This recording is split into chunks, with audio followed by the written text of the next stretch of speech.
What does it mean to be human? What does it truly entail to live in harmony within oneself and with all life on Earth? Heartfelt welcome and thank you for tuning into the One Voice podcast.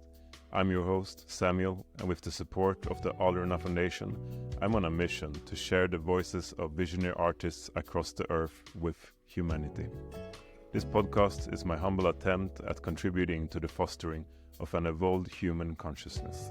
It serves as a platform for integrating and weaving together wisdom from diverse cultures, religions, and traditions in the beauty of creative expression.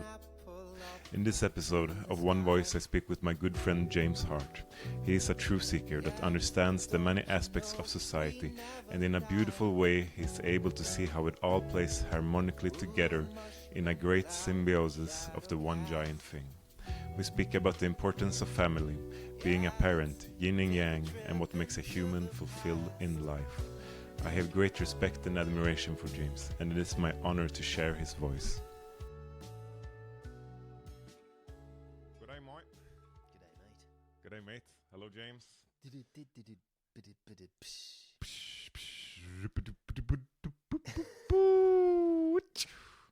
I'm sitting here with James, a good friend from Australia that I got the fortune to meet in Sweden 7 years ago when I was 18. Can't believe it's 7 years. 7 years ago, bro. Jesus. A lot of things have happened. Both of us have grown, and we're currently in the UK, outside of Ringwood, where I'm visiting James and his family, consisting of his wife Julia and his two children, Elaria and Anthony. How does it feel to be a father? Feels awesome to be a father. Yeah. Yeah. I love being a dad. And I think people are missing out when they're not having kids. And the later you have them, the more you're missing out. Yeah. How old are you now? 47. You're 47. Wow. 47. You've lived a long life already. But Yeah. you look like you're 30. Yes. You're staying young. You're a vital man. You got a lot of energy. And The Tao of Health, Sex and Longevity by Daniel Reed. Yeah. This The book, yeah, I started following the some of the things in that book about food combining and things like that. So I think it makes a difference. Yeah. Yeah. Yeah. Because you grew up in Melbourne in the 70s, 80s. And since that you've been living in many places across the world. Yeah. Living in Sweden, where I met you. Lived in Brazil, lived in Boston, lived in Russia a little, lived in Greece, lived in Sweden. Yeah. Yeah. So you would say all of these places have Lived in formed England. you into the one you are today. Yes, definitely. Yeah, always changing. Yeah.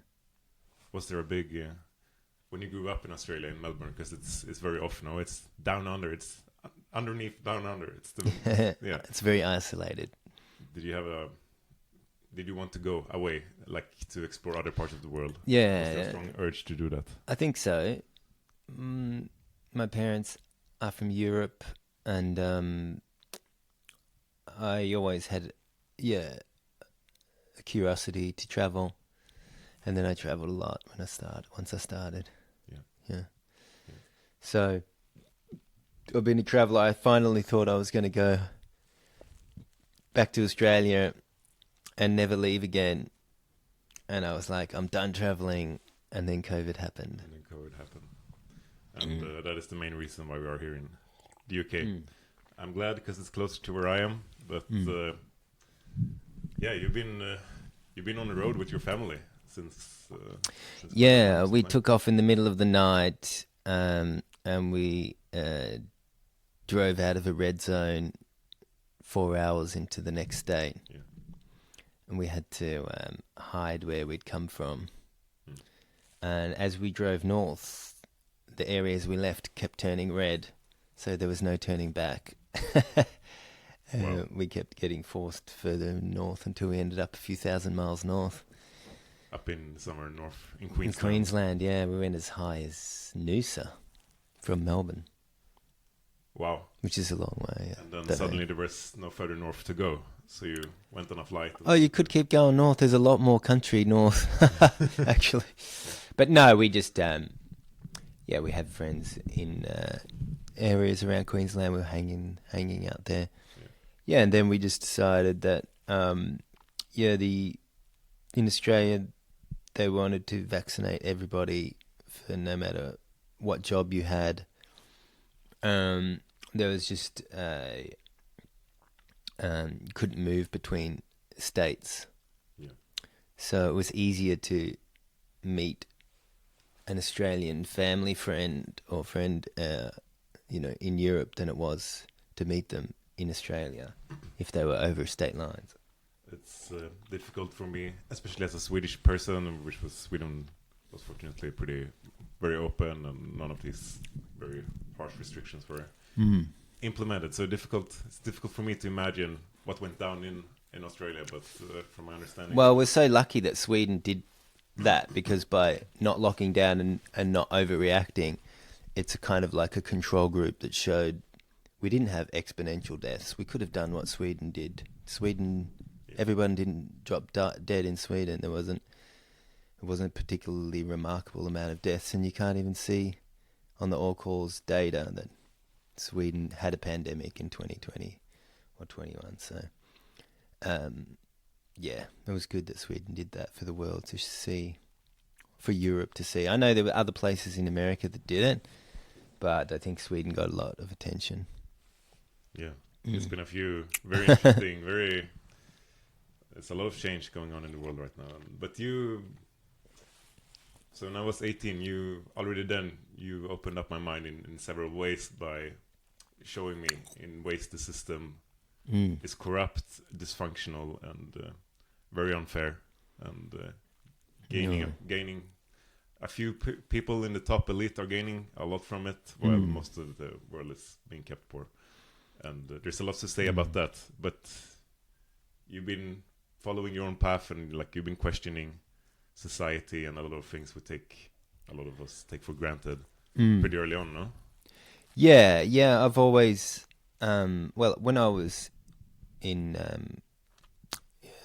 high school and university, I was very much a conformist kind of person, and then I decided to get into investing, and so I started studying a little bit the basics of currency and money, and then I realized, oh shit,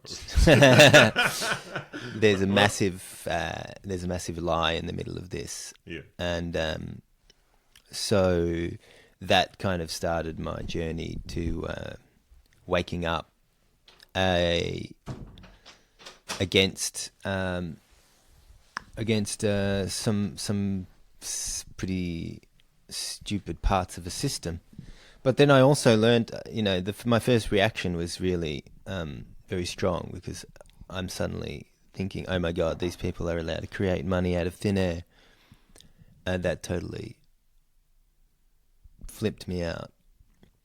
And then I kind of went on a rampage trying to warn family and friends and stuff, and some listened, but others really kind of almost find it annoying, and I guess it can be. And this was quite a few. This was before. This is in around 2000. Yeah. 2000. With the crash that came in 2000. Yeah, and even before, and I started studying banks in 99 and 2000. Yeah. So then I just became a big gold bug, and I started putting all my savings in gold and trying to kind of like almost economics 101 lecture, inserting gold in there as a topic of and the theory around supply and demand relative to gold prices. So when you're looking at commodities and other things, you compare them to gold prices to kind of get a truer picture of supply and demand, because when you're looking at it in US dollar or Australian dollar terms, you're not really, you're seeing the supply demand picture a lot more fuzzy because there's very low interest rates, so there's kind of an endless supply of new money, and that's kind of throwing off the actual story of supply and demand. Becomes very distorted, and at this point, it's extremely distorted. Right, and when you look at it with the gold prices, and then you compare the distortions between something that's a little bit more reliable, then you see opportunities. Yeah. And then you say, "Hey, this is cheap, but it looks expensive." Yeah. Or vice versa. Yeah. Yeah. Yeah. Hmm. Yeah. It's a crazy time we live in, no? And how does it feel to raise a family in this day and age? And well, I mean, we had to bring our children away from Australia for the time being, but otherwise, I mean, it feels great raising the family. Wherever we are, we seem to be thriving and having a good time. But yeah, I definitely want to,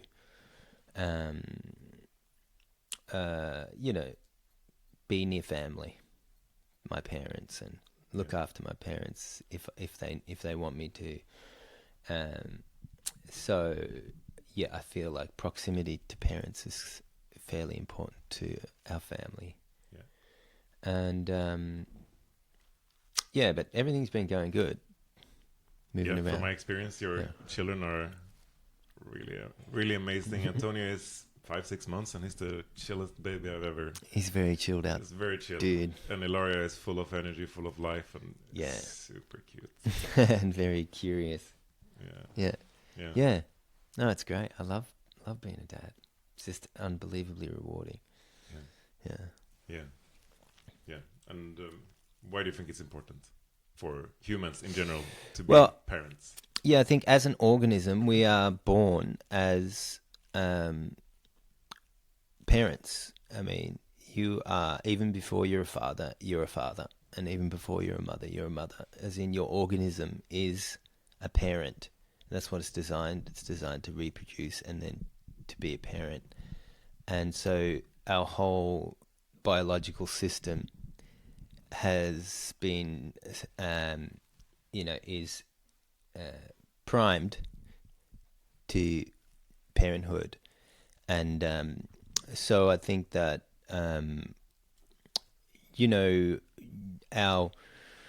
our generation has kind of like always tried to delay being a parent. We've got aeroplanes, we can fly around, we can have a lot more party time, and people feel like they don't want to miss out, and there's this stigma or myth attached to being a parent that it's that your life kind of like is stopped or has to be limited, and that you may be missing out if you become a parent too young. Whereas I actually think you're missing out, when you're not a young parent. Because I was not myself, so I think about that. And I think about all the things that led my mind to think like that. I was exactly this kind of thinker that was thinking I should delay it. Of course, you have to find the right person, so you do delay till you find the right person. But there's that just general kind of messaging, I think, that comes through a lot with television, and like it's a lot more. People want to influence you to give up power, right? Because then there's some advantage to them to do that, and especially when you highly organize through a corporate system or a government system.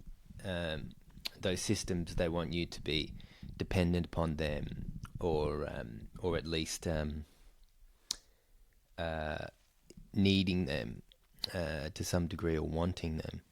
So I think that this is very much something that corporations and governments do. They appeal to our youthfulness, a youthful mind, and the youthful mind doesn't want responsibility, doesn't want duties.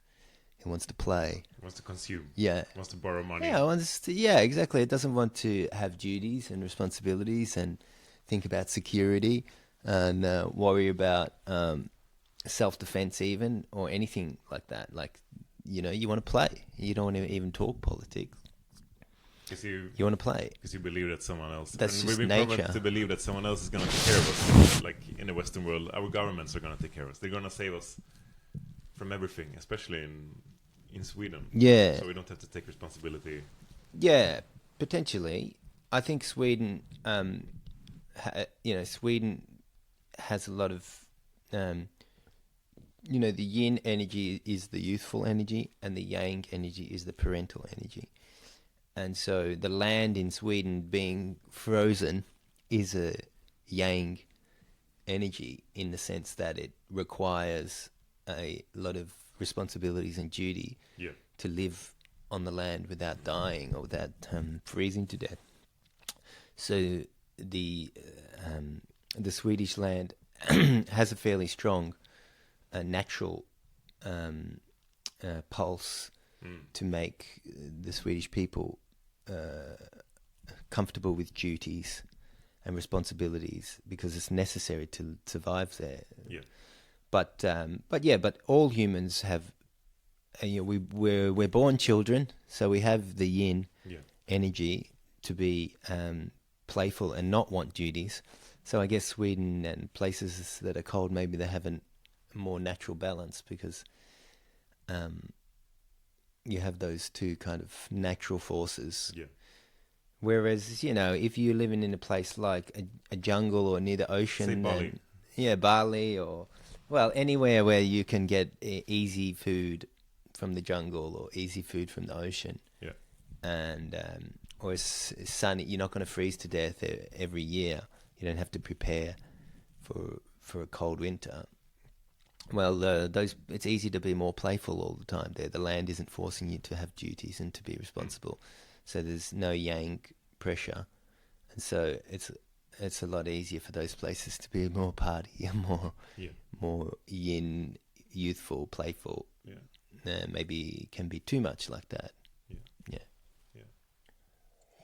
So it's the balance. That's what it all goes back to. Between the right and the left, between the yin and the yang, between the day and the night. Yeah, and finding out the character of those balances, I think, is really key. Like understanding that we're born into youthfulness, which is a yin, and then the duties and responsibilities is a yang, and understanding, well, if we have our natural yin, where are we going to get our yang from? Either our parents are going to be giving us duties and responsibilities, or the land is going to be forcing it on us. Maybe you grew up in the country and you had a lot of duties and responsibilities to live off the land.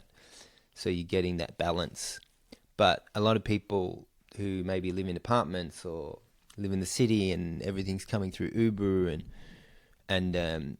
or their parents are paying for things, or they're getting everything is covered for them. They can delay responsibilities, or they're not having children till after 30. They're delaying responsibilities, and we become weak in that.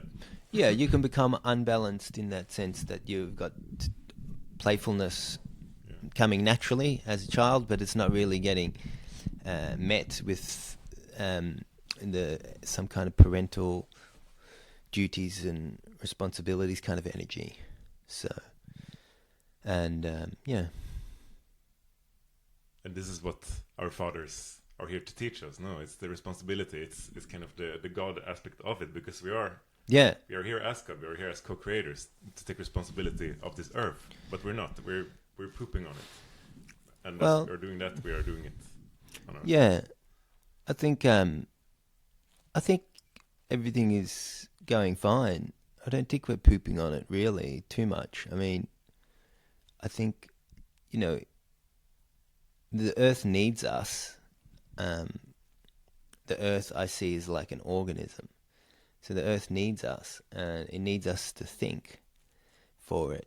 And maybe we need to build a missile to shoot down the next asteroid to protect the earth. So the earth needs a thinking capacity. So I like to think of the Earth as an animal, a unique kind of animal. Yeah, one organism. One organism, yeah. And I mean, it's organisms within each other, so there's almost infinite organisms, but altogether it's one big one, the universe. But on the planetary level, the rocks are like bones, the trees are like lungs, the rivers are like veins, the earth is like a stomach digesting, and the moon is pulling and pushing the ocean like a pumping heart. Yeah. And the wind is like breath. Very and beautiful so metaphor. Yeah, but it's literal I see as it. well. It's literal, yeah. The earth is an animal, and the humans on it are, as well as the animals, and as much as trees think and all that, everything, the thinking dynamic of the planet is the thinking organ of the earth. And so obviously we want to try to live in harmony with that and not poop everywhere, but I think that I think that we can do that, and a little bit of poop for as a price for thinking power is actually the earth is quite happy with that for now. And I think it in terms of hundreds and thousands of years, the earth is old. It can handle our mess, so to speak. So I think everything is always as it should be. Otherwise, it wouldn't be that way. How could it be in any other way? Yeah, and so I'm at peace with how everything is at all times, kind of thing, and it's more kind of like thinking like that. When something goes down, more raises questions like, if it surprises me, like, why did it surprise me? Why didn't I expect that? What am I missing from the puzzle? Rather than, it shouldn't be like that. No, I don't think it shouldn't be like that. I think it should be like that. And why didn't I see it more clearly? Why was I surprised? Anytime I have a feeling of surprise, that's a signal to me that there was something in my worldview that wasn't entirely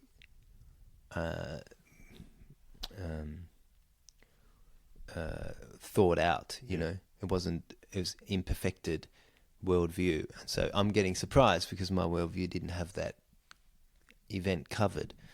And so anytime I feel surprise, it's a really good signal to me. It's, okay, let's introspect here and figure out how I can integrate this event into my worldview, and what else am I missing. I think surprises are really beautiful blessings, because they tell you that they give you clues about how you can change yourself to be better whenever you feel surprise. On a personal level, on a societal level, on all levels, I suppose. Yeah, if you were surprised, if anybody's surprised... Your children surprising you with a new behavior. Yeah. Well, that's... True, any kind of surprise. So what's built into the surprise is that your worldview wasn't fully integrated for that event. Yeah. So, and then that gives you the clue to help yourself. What creates wholeness in a human being? What do you say? Well, I think the balance of yin and yang, if we're talking about wholeness, I mean, people can live when there's abundance. People can stray from maybe being balanced because there's a kind of savings that they can draw upon with their unbalanced, and your mistakes can be covered for a while, or your lack of energy. But if you're going to have a wholeness, that means, I guess, that you are having a strength and a capability to keep security and stability. So this is what I think of as wholeness. And in order to, now maybe people don't want wholeness, but if you do want wholeness, then then I think you've got to balance yin and yang energy, which is and you have to understand what yin and yang is, you know. So simplistically, you know, yin is youthfulness and yin is internal, and yin is very often feminine energy, and yang is external, and yang is duties, and yang is hard. And so but yeah, there is obviously those kind of energies in everything. There's a yin and yang stirring in everything, which is giving it its kind of state. And yeah, but as a person, if you want wholeness, if you want to maintain your state or to balance your state so that you've got strength and security, you know, I think happiness is a side effect of strength. So it's difficult when you're sick to be also happy. I mean, yeah, of course you can, but like strength and gratitude, I think are the kind of the core of happiness. So I don't aim at happiness myself. I aim at strength and practice gratitude, and then happiness should just be a side effect I don't have to try for. Yeah. But if I just aim at happiness, then I'm kind of like, it's a hollow aim, because I've missed. Am I doing gratitude practice? Am I focusing on making decisions that keep me in a position of power and strength and my family? So, yeah, happiness on its own doesn't say strength and doesn't say gratitude. So I think don't aim at happiness, aim at strength. Because it's to confuse happiness with pleasure. Yeah. So what a lot of people, symptom of humanity, we derive pleasure rather than happiness, but we mix them up. So we go consume, we go shopping, endlessly. We do all the different types of abuses, drugs, food, whatever, in order to derive that pleasure, to fill that empty place in our hearts and our bodies, and makes us weak as well. Yeah, can do. I don't have anything against kind of like hedonism and aiming at pleasure as well. I think that's good too. I just think, you know, like people often say, don't, as long as you're not hurting anyone, you know, you can do what you want. Well, yeah, but also as long as you're not hurting like children, and as long as you're keeping a stable home for children, because I mean, I think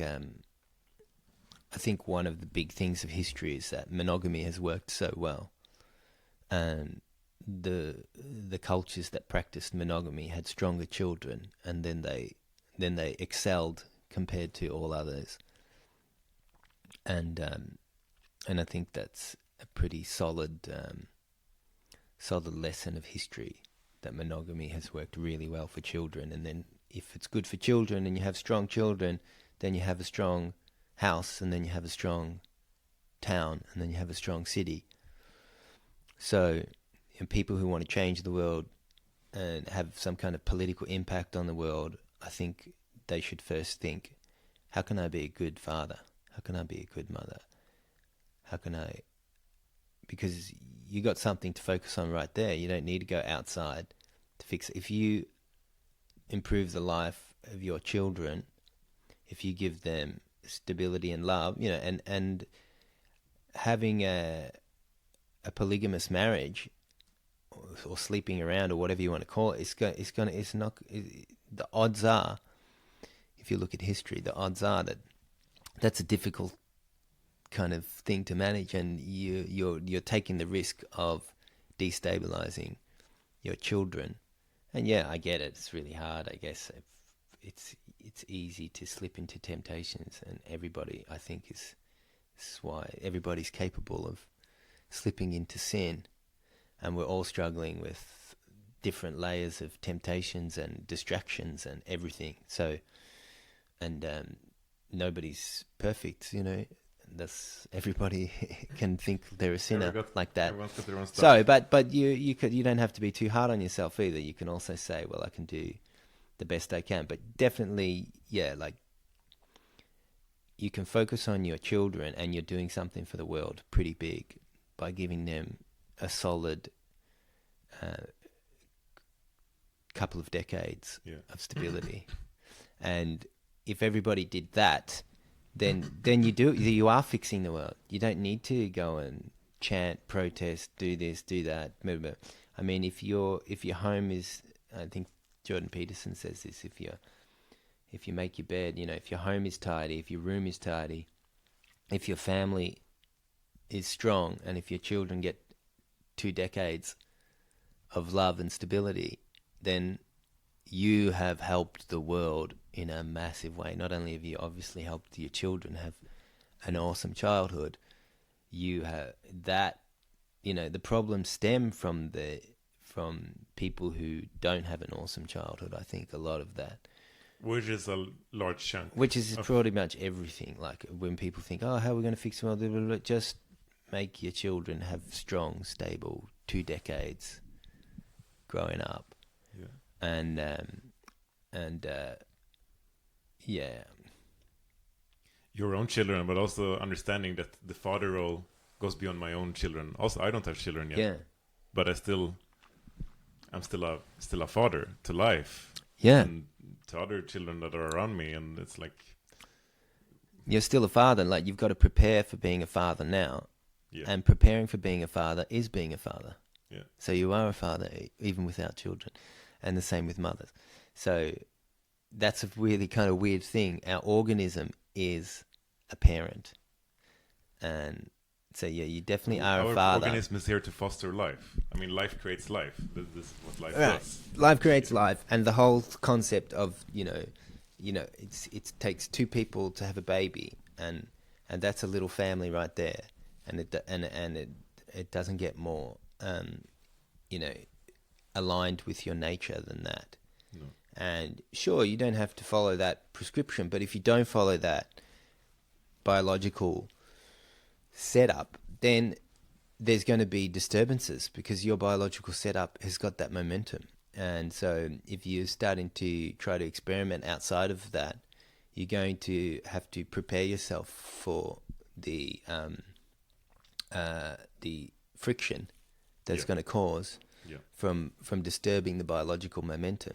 Yeah. So, whether or not that could be having children late is a disturbance of the biological momentum. Like we're probably designed to have children around 20, right? So having children in their 40s like me, it creates, frustrations and this and that, and there are chemical rewards that are not getting released that would be getting released, and there's all this kind of stuff going on that could be causing frustrations and angst and disturbances, and I might not even detect what the source of that is. Most people don't actually, but you can it's not uncommon that you turn to someone and say, oh, that guy was really off track until he had kids, and then he's like, gee, he just became solid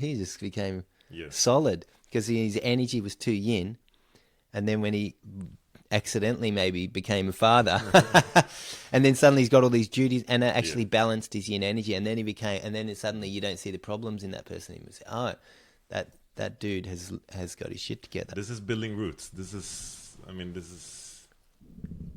responsibility, like having your own home, like taking care of your own garden, taking care of the earth, like having a farm, like it's crucial stuff, but very important. But something we spoke about earlier was that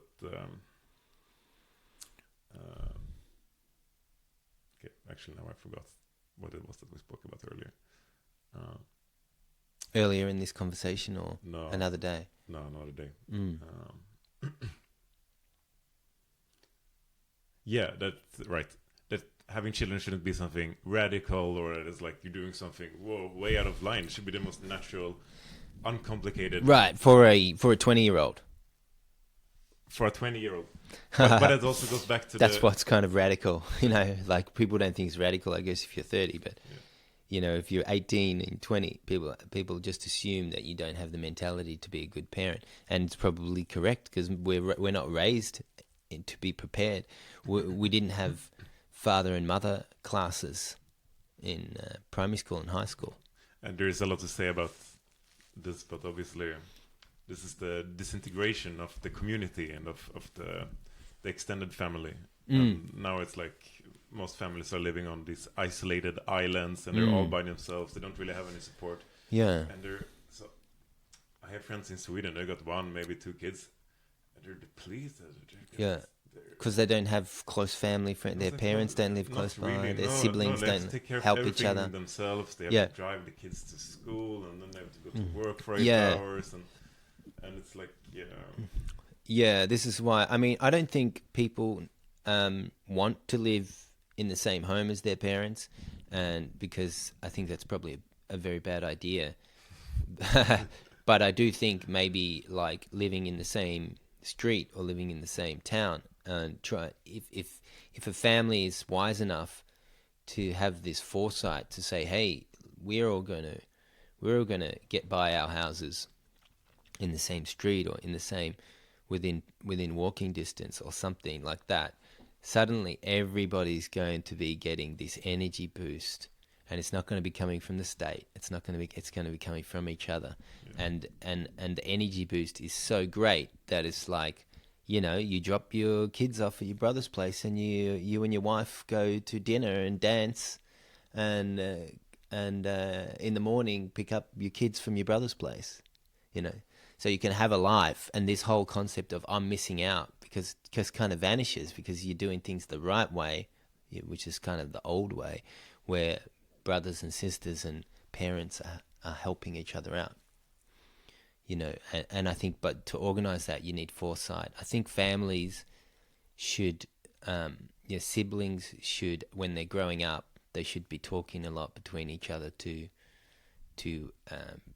try to plan their lives to be in the same street, to be in the same town, if they want to harness that energy, which is really, it's I mean, if you put a money value on that, it's very high monetary value that you're getting, that not to mention that you can't even buy trust of your own brother looking after your kids versus a stranger, right? And overnight, not a chance. You'd come home at 11 or midnight at the latest. So it's quite a untapped wealth, and there's a high monetary value on that, very high. People don't tap into it, and maybe they're going to be forced to tap into it if the forces of the monetary world and the banking system and the economical games that get played try to put people under financial pressure, and then that's when they maybe start living together, or they have to cut costs. And so one of the things you can do is you don't need to live together, but just living near each other, and you're making a massive saving. And it's better, it feels better, it's awesome, it's a good path. I mean, that's how we're designed to be, and I've had the fortune, I've seen this in person in the Amazonian rainforest with the indigenous people living there. Like each couple of parents have like 6, 7 kids, the most beautiful, happy children I've ever seen, and they're all living in the same village, so they're all just within minutes from each other, and the parents are so relaxed. They are the most, they don't really have to do very much because the children take care of themselves, and they raise the children as a community, as an extended family, and there are greater abuelas, grandmothers, grandfathers, wives that look after as well. So you're not by yourself. Exactly. And you've got aunties, uncles, brothers, sisters. So being a parent, very crucial. I'm very glad to hear this at this point in my life. It's good to be around the good parents as well, for me, because I learn. To prepare myself for that role. That's the thing. It's one of the things. It's like, how is this missing from the curriculum? I think we need to have a father class and a mother class at school, and I think, or at least parents should put that on their own personal curriculum to make sure that they factor this in, because it's like the most important duty as a parent, or one of the most important duties as a parent, is to teach your children to be good parents. Yeah. So this is how you create this kind of nested feedback loop where not only are you a good parent, you're focusing on all the aspects of being a good parent, trying to create stability, trying to make sure the kids are clean and healthy and fed and growing well, learning, having good access to educational material that you need, and that fulfills them, playfulness, social interactions, and all this. And when the time comes, I guess, to teach them to be a good parent and to prepare for parenthood. And I think, I kind of think that some things can wait,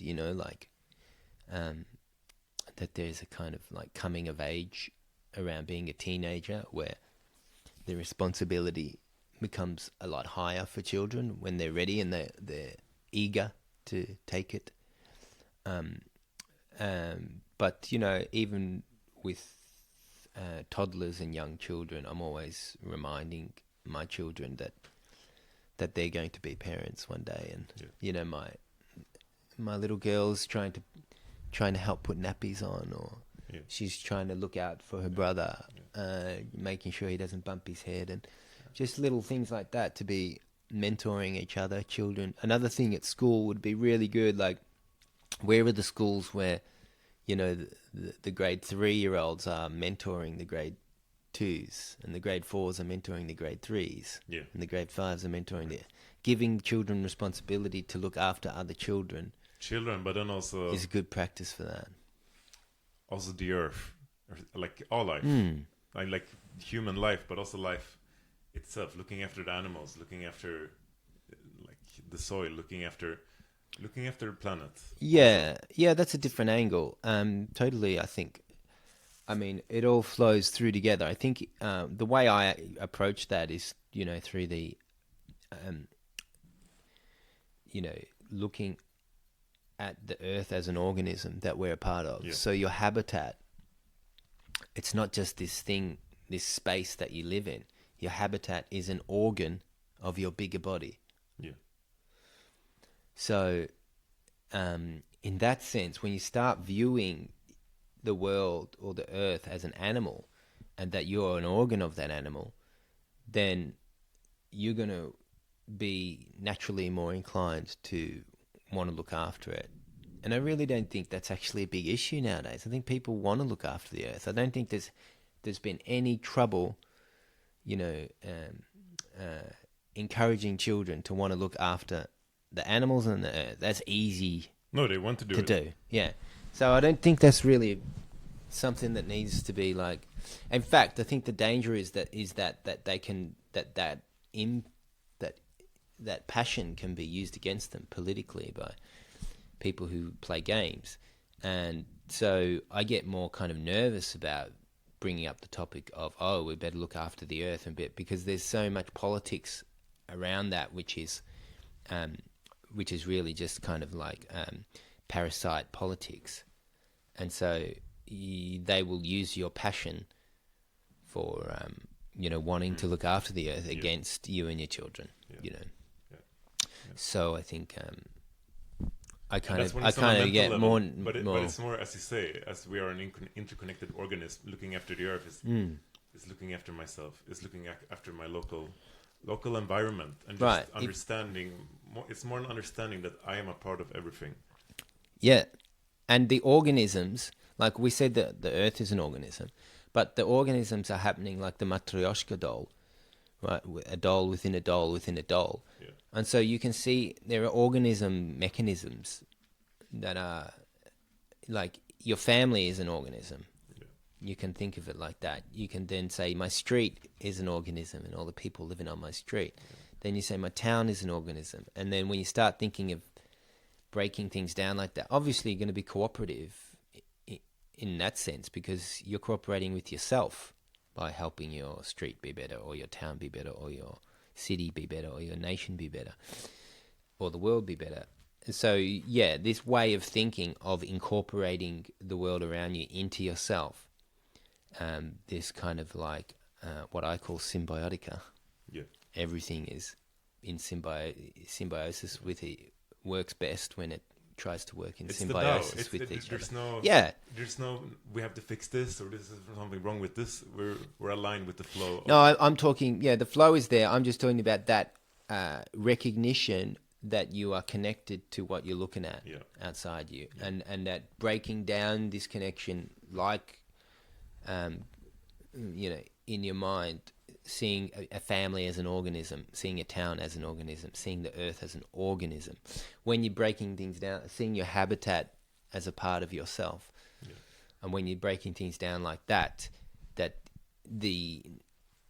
has naturally good side effects where you don't really need to do too much more to harbour on about it. But I think the biggest risks with the language of climate change, the language of let's look after the earth, I think the risk at the moment is that the politics have taken over so much of that language, and there's a lot of power involved in controlling power, and a lot of the content that you're going to find when you just innocently go searching for that, it's going to channel you into a kind of a cattle cage if you're not careful.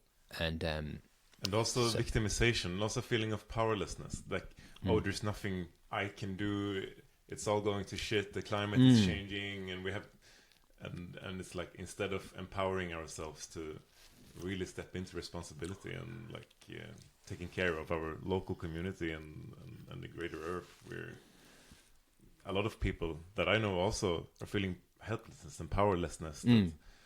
Oh no, the ocean levels are going up and the temperature is rising and it's all gonna go to shit, basically. So we have to trust the politicians, we have to trust the higher authorities to guide us and lead the way for us to be saved. Yeah, that's I think there's a lot of risks and pitfalls in that path. I think people probably would do better to focus on their own family, to focus on your own children, to have a relationship with the earth. Maybe you're gardening, maybe you're, and obviously that does,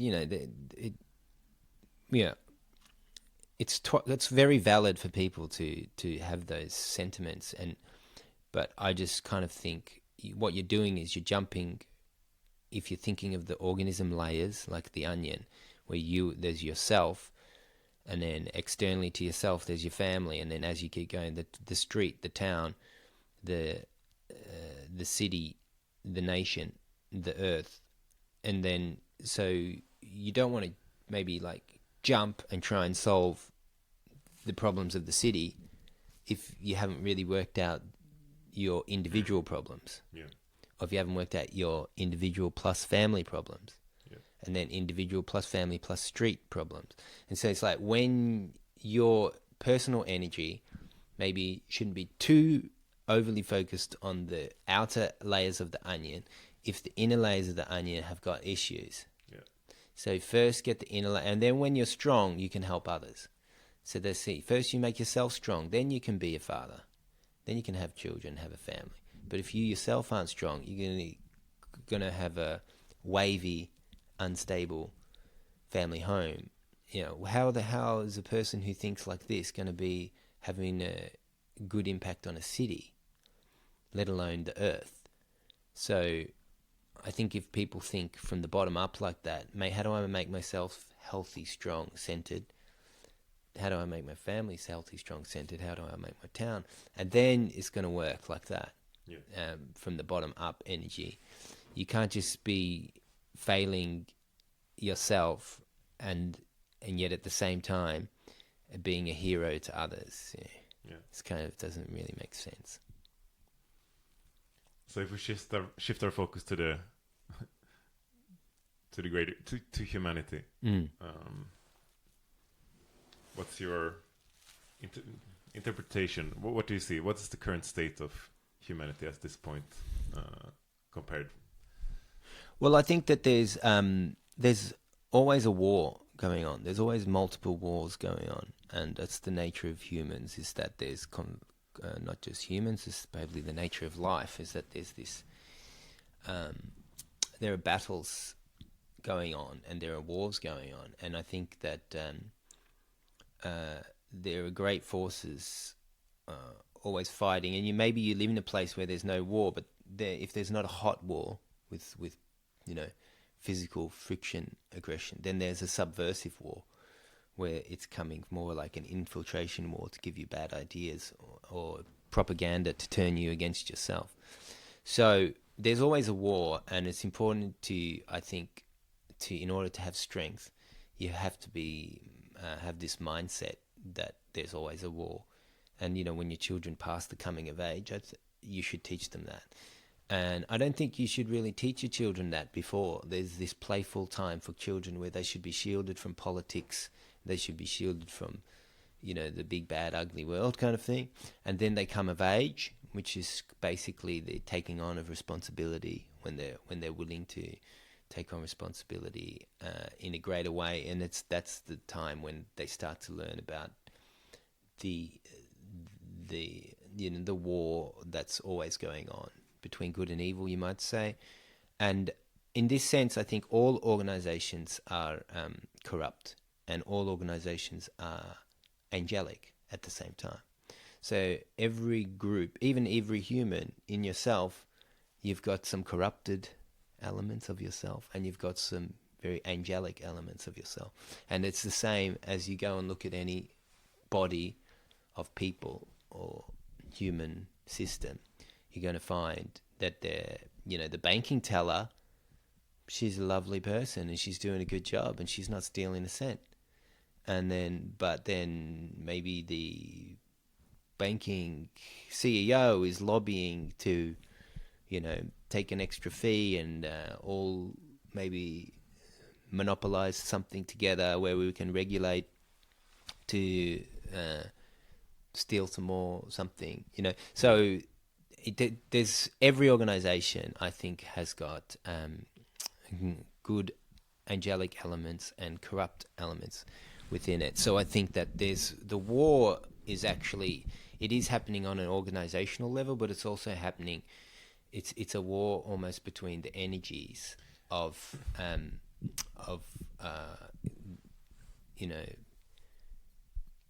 each individual's personal corruptions and not. I would also see it from an internal, a war against ourselves, a war against our own nature.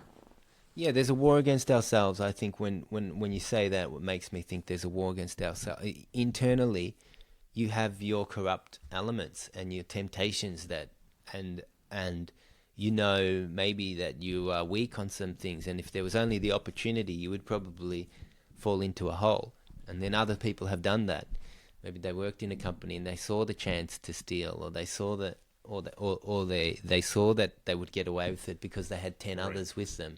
Because and that was all very well organized, and we're not going to get caught, but this is how we can, or whatever it is, or maybe it's just cheating, or whatever it is. You've got the possibility to sin or to be corrupt in every individual, and it's quite difficult to resist the temptation, especially if you never get tempted. One way is to maybe just never allow yourself to be tempted, and then you can think, well, I'm such a good person, but actually, if you ever were thrown into the pit of temptation, you probably would fail. But because you never were, you didn't fail, and you think maybe I'm good. But deep down, I think people know whether they would fall for those things or not. Beautiful songs. The law is in your heart. Right. We've been guided, or we've been enforced laws from outside in many different ways. Also, some make sense, some not. But the law is in our heart ultimately, and our heart knows. And the outer world is ultimately a reflection of our inner world, our inner state, our inner energy. We take care of ourselves, we take care of our family. Just that is fueling a lot of love that then just emanates into the world and into the rest of society.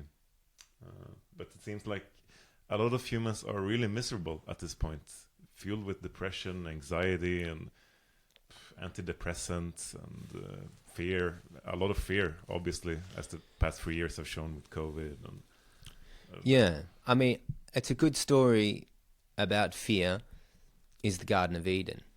And the Garden of Eden, for me, resonates really well to think that, you know, we can live in the Garden of Eden, which I kind of see as the organic world where we're following nature, and then our fear is this serpent that comes along and says, oh, but you might get sick, you might get a cold, you might pass on a flu, you might get infected, or if you don't do this, this might happen if you don't do that. And then we eat from the tree of knowledge, which is really like the tree of knowledge, I think, is kind of this, you know, sometimes it's great, the tree of knowledge, and sometimes it leads you astray. And the tree of knowledge might be, hey, take this vaccine, or hey, have this surgery, or hey, do this, and you know, you're listening to the serpent of fear when you take that fruit. And then when you leave the Garden of Eden, it's very hard to get back, because one thing causes a side effect for another thing, which causes a side effect for another thing, and then you get stuck in a kind of matrix maze outside the Garden of Eden, and you don't know how to get back there. And the way to get back there is to stop eating the pills, or to fast, and to breathe, and to do, you know, a cold therapy, and to be present. Yeah, just to, you know, Garden of Eden stuff. It's to stop eating that fruit from the tree of knowledge. Stop taking this these human pills or these human solutions for your health, and draw upon the God's gifts. You know, the fresh air, the ocean, an apple to eat. Yeah. You know, the very simple things. Just also, like so you're gonna deduct, and so you go back to deduction. You deduct away, because sometimes you might need that tree of knowledge.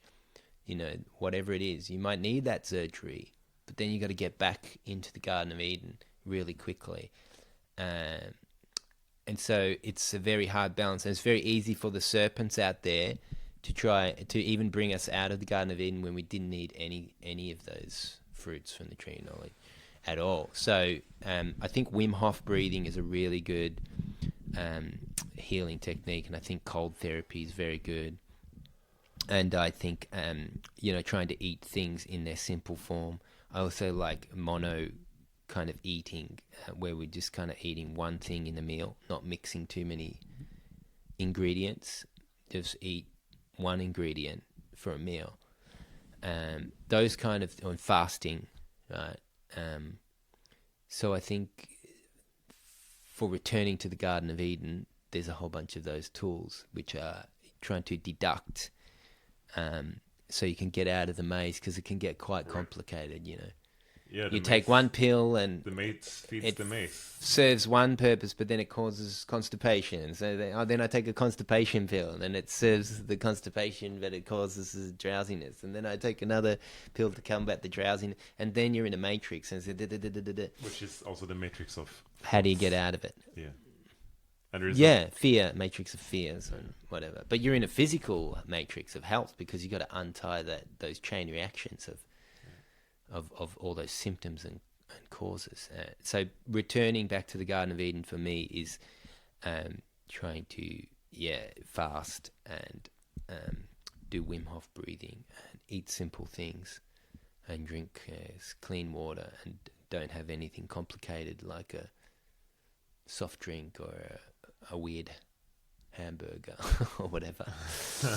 You know, but I do all those things as well. But it's like I'm just saying, when someone's in a point where they want to return to the Garden of Eden, that's what it means to me, to return to Garden of Eden. And I think there's a lot of things in Christianity, not just the Garden of Eden, but that for me the stories resonate as useful symbols, like for example the Garden of Eden. And then you know, we were talking before about interconnectedness, but for me, the Father, the Son, and the Holy Spirit, to me, is the Son is the individual, my body, me, and the Father is everything outside of me, right? Which is a yang concept. It's the external, the yin is internal. Well, the yang is the Father. The outside of your body is a Father because it's the outside. That's why it's called the Father. It's called the Father because it's external to you, and the Holy Spirit, and the internal, is an internal thing. and that's your dream body when you go to sleep at night and your Would that body's then be the mother? flying around. Yeah, you could think of the Holy Spirit as being the feminine energy because it's an internal energy. But I think of that, the Father, the Son, and the Holy Spirit are 3 in 1.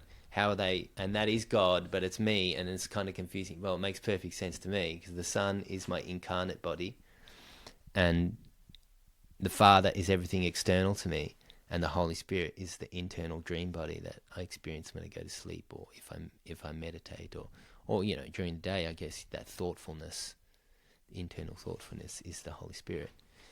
And so there's a lot of, I think that Christianity has done such a good job in its stories, not in its bureaucracy, which is often the case with all organizations have got corrupt and angelic elements between them. But I think the story of Jesus being a healer and helping people with different stories of basically like a kind of archetype of kindness and generosity and strength as well, and vigilance, and then there's these practices, or you know, within the Christian story, which actually do reflect very perfectly for me how the world is, and are good tools for helping with understanding the world and to be balanced. I think Jesus is a kind of great yin-yang balanced story or energy archetype, because you know you've got, I think the Old Testament was too yang, it was too harsh. It's the harsh side of nature, the Old Testament, where God is an earthquake, and God is a thunderstorm, and God is vengeful, and he's punishing and it's got to do with, you know, if you don't fast, then you're going to get sick, and God is going to be vengeful against you because you didn't fast, and that's why you got sick. But actually it's trying to teach you to fast, but it's a very harsh narrative.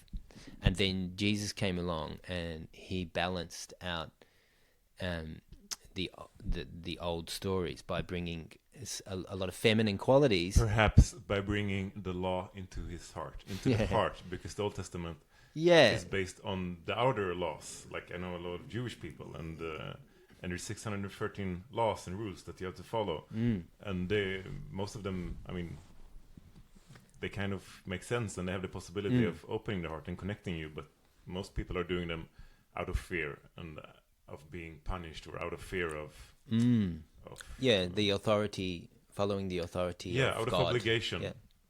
Yeah. But coming to that place where we follow the heart, which is the law, and then suddenly it all makes sense. No? Yeah, well, I think that Jesus brought mercy and compassion. He brought a lot of feminine qualities to the story, and kept the yang, masculine qualities of the harshness of nature, and the authorities you need to follow if you want to avoid getting sick, and the other pitfalls. So I think that Jesus became this balance as a story that it's got a lot of balancing harmonics in it that are very worthwhile.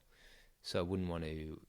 I know a lot of people kind of like attack all religions and whatever, but I think that there's a lot of wisdom. I don't know too much about all religions, but I think that for me, I get a lot of wisdom in Christianity. I mean, look at Our Father prayer.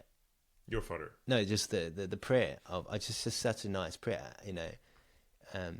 Lead me not into temptation, but deliver me from evil. You know, like Our Father who art in heaven, hallowed be thy name. Right? Thy kingdom come, thy will be done on earth as it is in heaven. Okay, this is kind of like the laws of nature. Yeah. And they are what they are.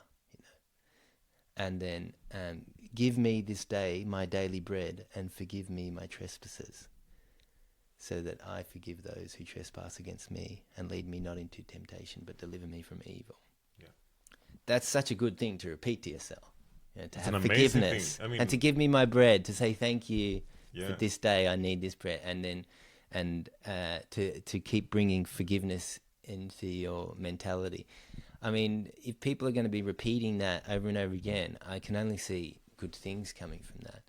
And when you talk about back to humanity, your original question, and like remembering what it is to be human.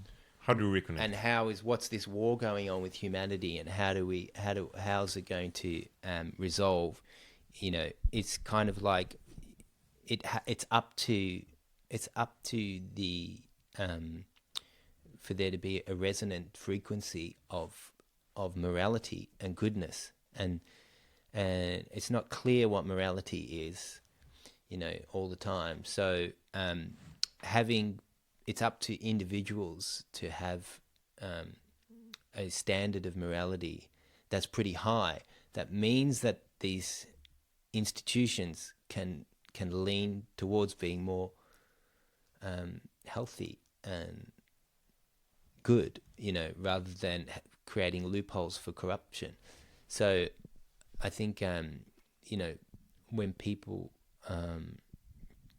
when the average person, maybe in a certain town where there's a certain level of morality, it might be harder to pull off some of these crimes, because you can't count on that. You can't count on these people saying no to the bribe or saying no to the temptation, because they might just not even be. They might be willing to forgive themselves anyway, and still not go along with your plan.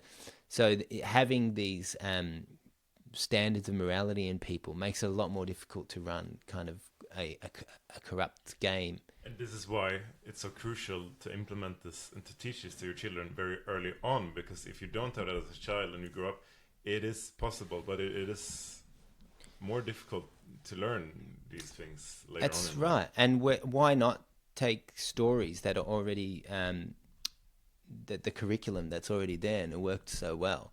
So, I don't think you have to accept the corruption of the institution of different churches, but also don't throw the baby out with the bathwater. There's a lot of good content that's already there in the story of Jesus Christ. And I think it's very, very unwise just to kind of say, oh, I'm an atheist and blah, blah, blah, blah, blah, blah. These people are dumb and they think that there's a little man in the cloud. Like, it's really straw manning what the quality of the content, the spiritual content is actually quite strong. You just have to know how to see it and how to use it. And maybe, don't get too caught up in very in the details. Yeah, too much caught up in the details. Try to take from the story the best parts, and it's already ready for your children. Make up your own Our Father prayer if you want, or whatever. But there's one that's already made and it's pretty good, and it seems hey, you make up one of yourself. I do also have my own prayer, so fine. But I was just saying that there's content there that works really well. The Father, the Son, the Holy Spirit. It's a good. Of course, it's not just three bodies, like we said. There's infinite bodies, depending on how you look at the layers. But it's good just to have a little thing. It says, there's an external. There's me in my body, and then there's my dream self inside. And okay, now I understand how this whole system is, from not just the Earth, but the whole universe. The Father, the Son, the Holy Spirit. Got it. It's one of the tools to develop our psychospiritual, the psychospiritual aspects of ourselves. And it seems as we threw out the baby with the bathwater, as we did during the Renaissance and later on within industrialization, we threw out God. God died, as Nietzsche said, and perhaps where we are today is a prolongation of that mentality of losing our connection to the source, to God, and to these teachings that we've been using as frameworks to to connect us. Yeah, the challenge I have for people who think God doesn't exist, which I think is quite unobservant. You stare out at the world and you find everything connected. And unless you can find a pure vacuum, which you can't, and has been searched for, and you don't find it, it just further demonstrates that you're not going to find this vacuum. Everything is connected. There's only one object. And we don't even know the edges of it, but we can see from the inside out that all we see is connections. All we see is connections. We're touching the air molecules around us. There's never a gap between anything, and so you've got to try to come up with an edgeless phenomena, and because that's what we're observing. We're observing an edgeless phenomena, and when you admit that, then you are admitting God.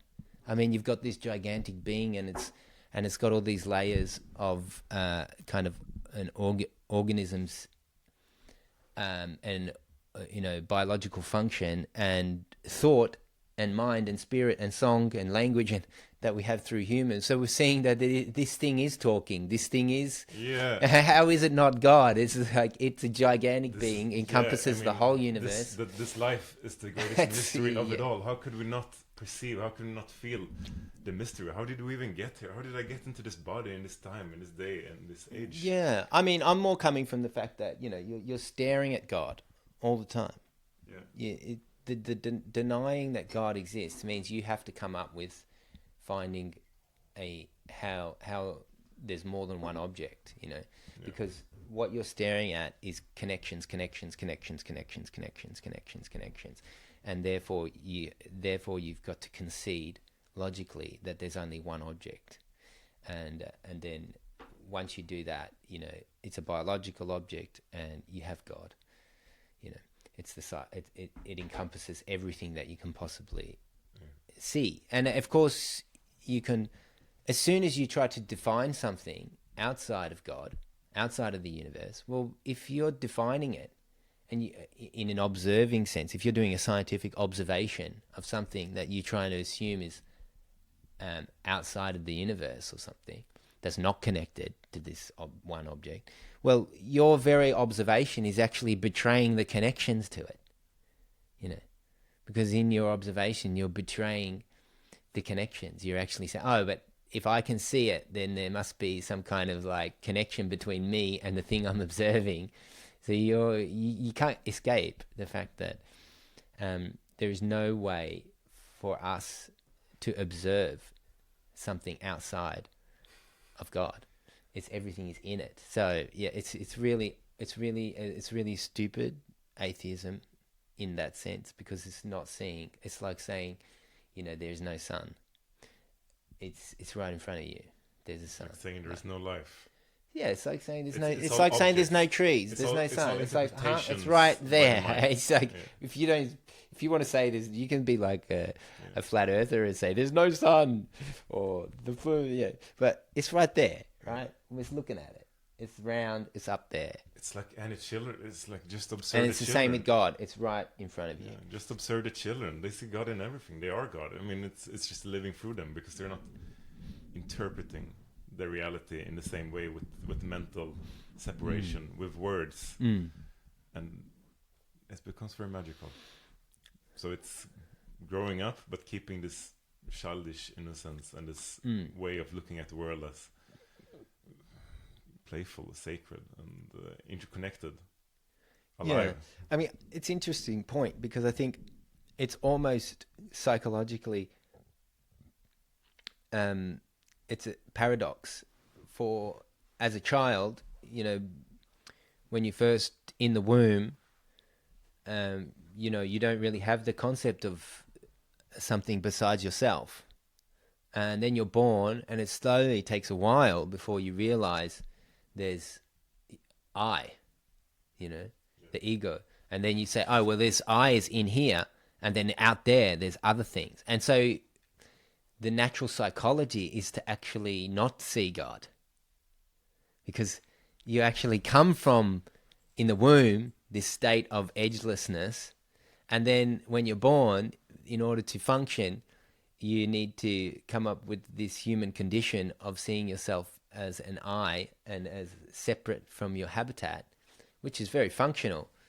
And it's kind of it's quite unintuitive to realize that the air molecules around your skin are actually connecting you to everything else around you, and realizing that you are part of the oneness around you. So it's actually quite unintuitive to see God, and it's only as you slowly grow that you start to say, hold on a minute, I am not separate from the things around me. I'm actually, and so it is actually quite intuitive to not see God, which is a strange thing, because you almost have to be trained to see yourself. It's a milestone in a child's life to say the child finally realizes it's separate. But that's a mistake, but we need to teach you that. So I'd realize it's more complicated, not a mistake, but in the first iteration of understanding how you separate from the oneness to kind of live in an ego for a while, that you're actually still part of everything around you. Yeah. So it is really like a coming back to God when you start to see that. I can see the Greek philosopher in you. Yeah. No. Really, and it's not complicated. Really, I mean. It's not complicated, is it? Yeah, it is. It's really not complicated. But it is complicated. I don't know. It's kind of weird. Yeah. Kind of weird. It's paradox, but it is the paradox. Yeah. It's Life is a simple, paradox. but not intuitive. Yeah. Maybe that's the way of thinking. Are you afraid of death? No, I'm not afraid of death of myself. I'm afraid of death of the people I love around me. I mean, in the sense that, I don't want to be separated. I don't want the sudden ending of a journey. But I'm kind of excited when I think about my own death. But I also wouldn't want to leave, my wife or children suddenly either. So in that sense, I fear death. But I am quite excited about, what experiences I'm going to have upon death, because I do think that I think the phenomena of which is also again Christian Book of the Dead, a white heaven. I think there is the protocol of near-death experience, where people when they die, they see themselves floating outside their body. Yeah. And then they're flying around and visiting friends that are still alive. And then they are going to a dark place. And then in this dark place, there comes a white light, and they follow the white light, and they end up in a white heaven place where they're talking to their ancestors who have passed. And then they meet a high being of love, and they review their life a little bit. So I think this protocol is being fairly well documented, and so I kind of have this expectation. The question really is that with near-death experience, people come back and say the documentation ends, or the story of near-death ends at after the review of life, and then people are coming back to life. So I think what happens next after that is an interesting topic. Yeah. And ultimately, it is a mystery, but it's also like, I sense that, or in my perception, one of the root dysfunctions of humanity, and where the fear stems from, the root fear comes from our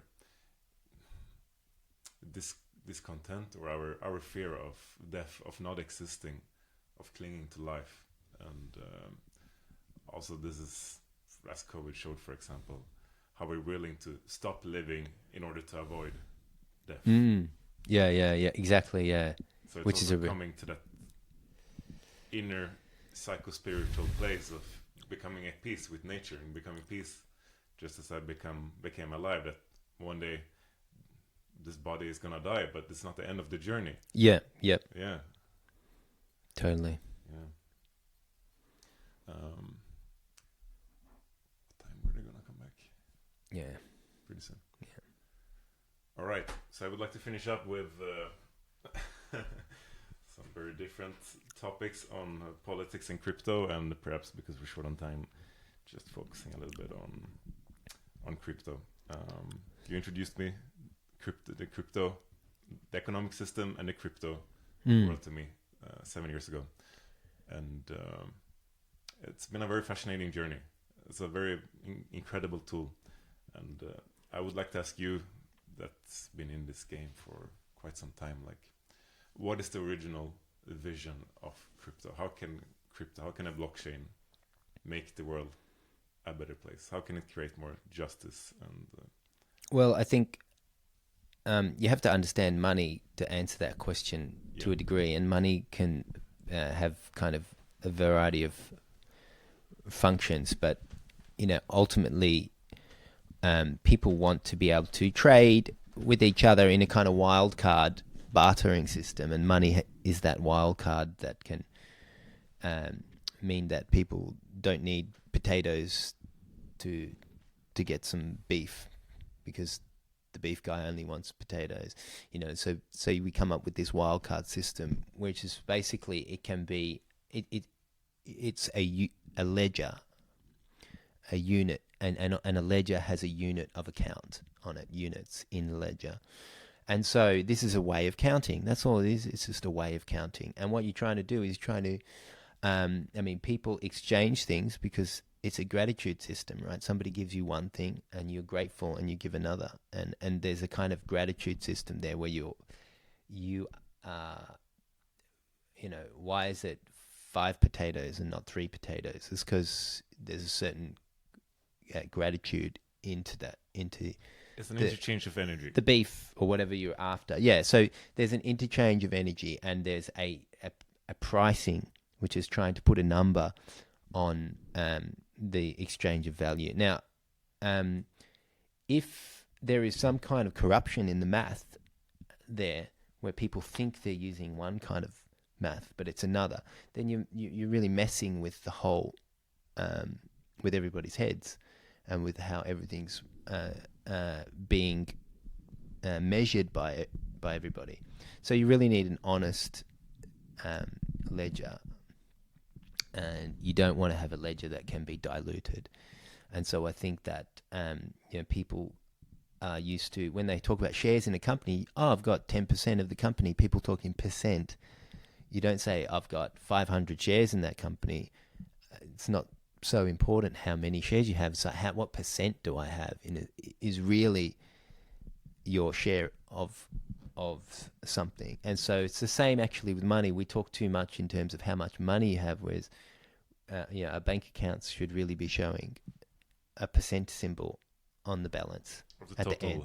Supply. So that you can see what your percent is of the total supply. Because if your total supply goes from 10% down to 5%, well, you've just had 50% of your share taken away from you. But but you can double the supply and have that happen to someone, and the number of units they have in the bank doesn't change, so they don't see that they just had half of their share taken away from them. So what blockchain does is basically delivers a verifiably honest unit of account, a ledger, verifiably honest ledger. And so I think there's this has, because money is at the root of so many human interactions, so many levels, having a global verifiable ledger, verifiably honest ledger is a very, very valuable, powerful thing. And as it also takes away the need for a third party as a bank or a government as the central bank. And and it's that third party that often creates the corruption. Right. I mean, if you could trust the third party to do an honest ledger, it'd be a lot simpler than using Bitcoin, because Bitcoin's there's quite a complex infrastructure to make the verifiably honest ledger. You've got to do a whole bunch of checks and balances to make sure that nobody has a path to corrupting the account. But with third party, I mean, they can corrupt the accounts in maybe a variety of ways. So Bitcoin is really bringing like a public transparency to the way the accounts are formed, so that it's impossible really to dilute the units on the ledger, and people can maintain their percentage share in the economic activity or the economic pool. Yeah. And while it's also bringing the economic power, it's this decentralizing the power. So the people that are using the blockchain and they're having it's right. That's right. It's a public work. So Bitcoin is a public work, and there's how do you get everyone on the globe to have or to maintain a global ledger that's verifiably honest? Well, follow steps ABC over here in the Bitcoin white paper, and this is how everyone can know that nobody's cheating, and there's decentralized, which is basically crowd participation. And everybody can participate in a different way. So, yeah, I think, obviously from the average user's point of view, you just want, there's a period of where it's quite complex when you start bringing in the speculative prices of Bitcoin. It's kind of so volatile. It's going up and down and quite strongly, and it's very difficult for people to wrap their heads around that. And so I think what we're seeing is, Bitcoin is a monetary system. I mean, I like to think Bitcoin Cash. When I say Bitcoin, I mean Bitcoin Cash. But it's a monetary system. User's point of view, this volatility in the prices makes it very difficult for people to really kind of comprehend what's happening.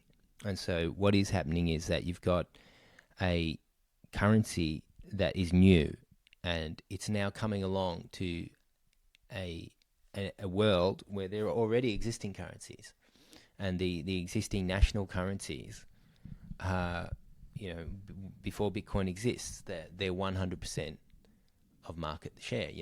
The US dollar and the yen and the euro and the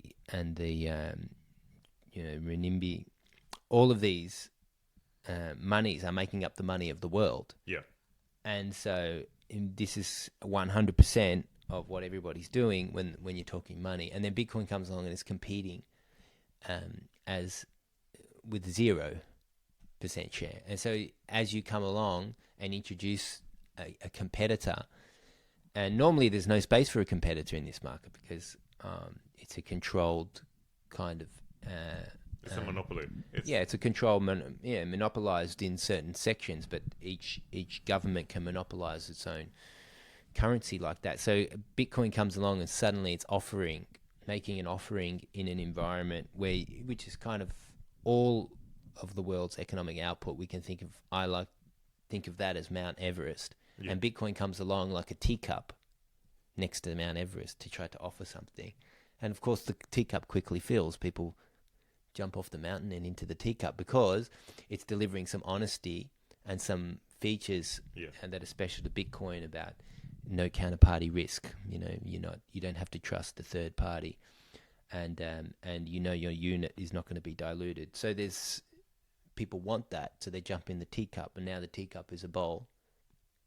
And in this shift from going from a teacup to a bowl, the price relative to the Mount Everest monies goes up a lot, and it looks like the Bitcoin value goes up a lot, and then I guess there's kind of like more and more of these groups of pools of money are jumping off Mount Everest, and then they're going into the bowl, and then the bowl is becoming a pond, and then the pond is becoming a lake, and then the lake is becoming an ocean. And so in each of these shifts, it's a big splash when people jump off Mount Everest into this Bitcoin pool, and it causes waves and splashes. And then, there's a character to this kind of growth, but underlying it all is the demand for verifiably honest ledger, where in an ever-increasing no counterparty risk, corrupt economy. Yeah, in an ever-increasing banking system that is expensive. And people talk about the cost of Bitcoin mining and the energy cost, and it's like, what about the corruption cost of third parties managing the money supply? Because that is like 10,000 times more damaging and inefficient. Because it is a great enslavement Bitcoin of mining. humanity. Debt is almost like death. It's like you're being bound to this loan that you're borrowing from the bank. That you have to pay this interest, and if you don't, you're gone. Well, when in terms of the way the governments do it, they're selling bonds and they're putting all the people underneath into some kind of obligation to pay that back by, essentially diluting the purchasing power of the national unit of account. So, why you want to get out of that system? You don't want to get diluted every day, and the dilution is fast. So you work 10 years, and 5 years, between the prices of things going up and the you're losing, I think 50% every decade if you're just staying in a falling currency over the decades. And of course there are times where there's waves up and down, but you go and look at the gold price of any national currency, and over the decades you just watch that go down and down and go down and down and down. And that is your labor, that's the sweat that you've made, that is essentially getting stripped from you, unless you think your government is spending every cent of that debt that it's getting you into, brilliantly. Wherever you see waste, that waste is getting paid by you, and it's getting paid by you quite heavily. And so, where is your return on investment in the government spending? And if you don't see it, or if it's even negative, because I think that they put us into debt and they use the money to make things, make a lot of mistakes or terrible things against us. So, I think people really need solutions, and I think gold and silver and Bitcoin, and because it's also at this point there's also the aspect, as governments are becoming increasingly fascistic and restrictive, they can freeze people's bank accounts, they can decide who gets what, they can steal your money, like the bank. If the bank goes under, they can. It's called a bail-in. They take your money to pay their own. Can happen, exactly. You can have bail-ins, bail-out. You can dilute. You can just have straight taking. When you're trusting a third party to hold your money, there's a lot of risks in that. And maybe, you've obviously got to have an operational account, because the current economy is such that there's not very wide acceptance of Bitcoin Cash and for a lot of products and services. So this is really the Achilles heel. It's about acceptance, and the revolution is going to come through people accepting it. It's not through using exchanges where you exchange back. You need exchanges because you got to pay the transition hasn't happened yet, and in the meantime you got to pay bills, and so you got to go back into, we've got to have an operational account where you're paying your bills from. But ultimately, also making sure that you personally accept crypto for your products and services is the way out for everybody. And I think that it's kind of inevitable, because on the other side of that is the stick. I mean, the banks are just whipping and whipping. And so, there might be waves of people forgetting that they're getting whipped. But then the rug pull comes, and then everyone. Yeah, and then the third party defaults, and then you realize that that you need to stay in as much as you can assets where there's no counterparty risk, or as little as possible. Now more than ever. Yeah, it just goes on and on. It will just always come out that whip of a default and or dilution and inflation of prices in the market for basic things. So I think that there's obviously going to be some serious changes. It looks like to interest rates going up, and so probably the US dollar is going to do really well for a while and become strong when everybody around the world needs to buy US dollars. I mean, it's okay to get debts when you got a debt in a currency, and that currency is getting weaker all the time. Then 6 months later, great, the currency you had a debt in has gone down 30%. So easy to pay that debt because the bill went down 30%. For your interest payment or capital repayment or whatever you're paying back. But when it's the other way, when it's gone up 30%, and the interest rate went up, so not only did your interest rate go up, but you also have to convert your non-US dollars into US dollars at a higher rate. Now, and the whole world is doing that. So I think there's a lot of deflation and inflation happening at the same time in different pockets. And I think. But we'll see how long they can keep on. They understand that if they keep on raising interest rates, the whole economy is just that might not be a problem for them. But the point, I think, for everybody is that you have a kind of diversified basket of assets, and crypto, gold, and US dollars should probably be in it.